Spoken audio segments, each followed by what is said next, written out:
Hi, this is Bhavna and welcome back to my channel. तो direct tax का paper आज हो गया है, तो चलिए क्विकली एक रिव्यू कर लेते हैं।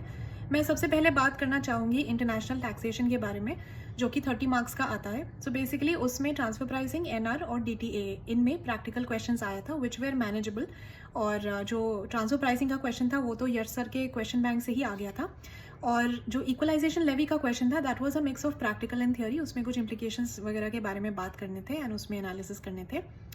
इसके अलावा क्वेश्चन नंबर 6 जो लास्ट क्वेश्चन आता है that was from international tax का जो थियोरी पोर्शन है वहाँ से आया था, बेप्स और गार प्रोविजंस और ये सब। तो क्वेश्चन 6 मैंने स्किप कर दिया था क्योंकि मैंने ये थियोरी पोर्शन बहुत डिटेल में नहीं पढ़ा था, बस ऊपर ऊपर से ही देखा था।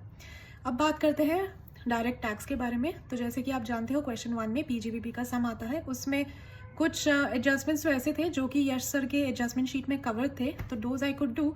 और डेप्रिसिएशन के भी concept was there, but there were some new points as well. But जो हम बहुत एक्सपेक्ट कर रहे थे कि important concepts like ULIP 9B और फिर कोऑपरेटिव सोसाइटी और फिर मैट, इसके क्वेश्चंस आएंगे, इसके क्वेश्चंस नहीं आए। मैट का प्रैक्टिकल क्वेश्चन ज़रूर आ गया था, so that's a good thing.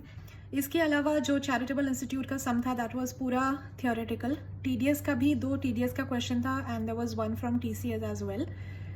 प्रोसीजरल्स में there were 2 questions from procedural, 1 was from case law, Wipro finance limited का केस लॉ था, वहाँ से आया था, जो फॉरेन एक्सचेंज फ्लक्चुएशन वाला क्वेश्चन था। अब बात करते हैं एमसीक्यू के बारे में। MCQ paper I would say was difficult than the main paper in terms of the length.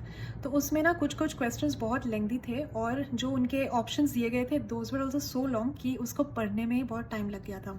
Overall I would say DT का paper was average to above average. I would not say it's easy because this depends on preparation levels. Do let me know कि आपका paper कैसा गया. I would love to know, and I will be seeing you in the next video. Till then, take care, bye bye, and all the very best for the next exam.